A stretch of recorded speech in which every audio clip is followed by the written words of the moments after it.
When you finally get a hold of the jackass you've been chasing, and it's time to find out everything they know, can be one of the best scenes in the game if done right. Here's 10 intense interrogation scenes in video games. Number 10. In Mass Effect 2, you have to interrogate Elias Kellum for Thane's loyalty mission. You're kind of given the choice as to what you want to do, as is essentially the point of Mass Effect, and you can be kind, you can be persuasive, and you can just kind of punch the guy who is tied down to a chair, which makes you look like kind of a dick, but it does work. One of the funnier things about that part is actually when he decides that he's going to get you in trouble over punching him. It's like, do you know who I am? I've been dead before. You can't get me into trouble. Number 9, Splinter Cell Conviction. For a stealth game, Splinter Cell essentially mainly relies on violence. Like this scene where you find a dude in the bathroom, rough him the hell up, and then he basically submits and is like, okay, this is where you need to go. You're like, that's not enough.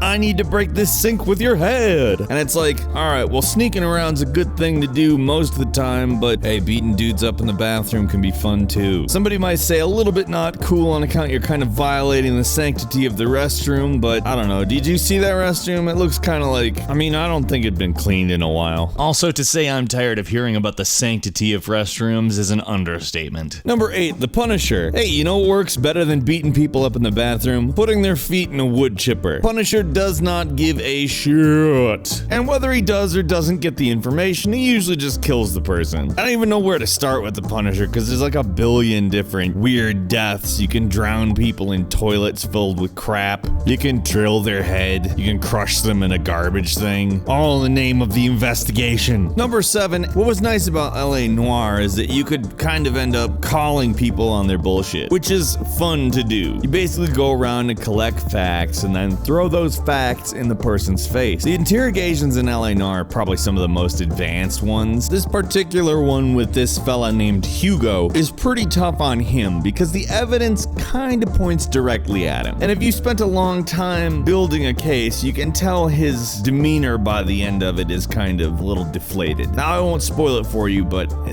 this is a good one. Number 6, The Last of Us interrogation scene isn't really interactive, but it does stand out because it's well scripted and acted. In fact, that's kind of the thing that stands out about The Last of Us the most, is just how real a lot of it seems for such an unreal situation. You can clearly tell that Joel cares about Ellie, and that's really the underlying point of this scene, is that he'll go to great lengths to ensure the safety of who's essentially become kind of a surrogate daughter to him. Number 5, Grand Theft Auto 5's torture scene kind of got everybody into quite the tizzy. Nobody could really determine the exact morality of what was going on, whether it was criticizing torture, whether it was reveling in torture, and many a social media argument ensued. Ultimately, the stated point of the scene was satire, so one could assume that it was criticizing torture. However, it is fair to say that it did kinda revel in it. Despite that, it was an interesting scene at very least, and perhaps a lot of the points that were brought up in the argument were at least worth the scene itself. Number 4, in Metal Gear Solid 3, when Naked Snake gets captured, we learn just how far Boss is willing to go in order to keep her cover intact. And it's far. She proves to Colonel Volgin, at least to his satisfaction, that everything she is doing is to push forward with her defection, which is the ultimate point of the game. Now, to put it in a nice way, Colonel Volgin kinda likes torture. Maybe a little too much. So things aren't exactly fun for Snake. But Ocelot begins to interfere, and it culminates in Snake losing an eye. Keeping with Metal Gear Solid, number 3 is of course Metal Gear Solid 1. How can you talk about Metal Gear Solid's torture scenes and not mention the one that started it all? The mechanism was simple enough, you had to repeatedly press a button in order to avoid giving into the torture. But this was one of the first times we really saw the depth of the Metal Gear Solid series compared to that of many other action games. You could of course fail and die, or you could even just give up. And if that happened, you actually survived, and you dealt with the consequences that eventually led to Meryl, the quote-unquote rookie,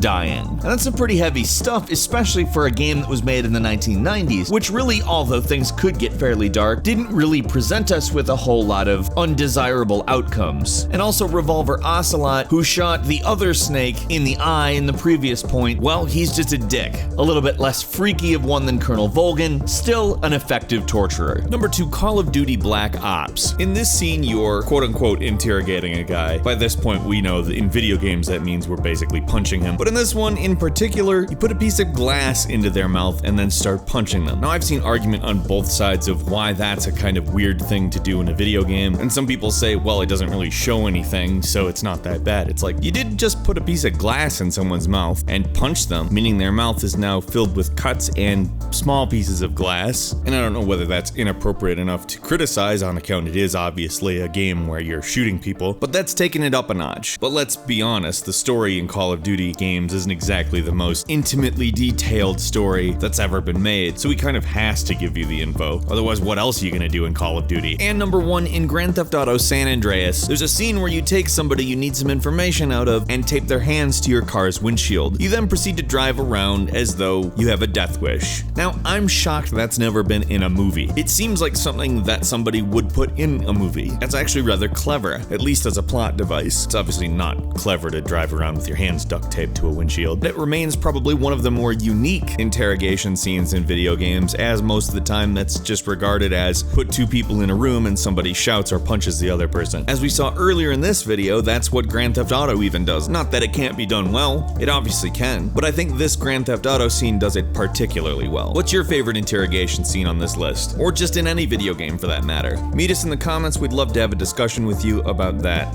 Also, if you enjoyed this video, please click the like button. If you're not subscribed, now's a great time to do so. We upload brand new videos every single day of the week, and as always, we thank you very much for watching this one, and we will see you next time right here on gameranx.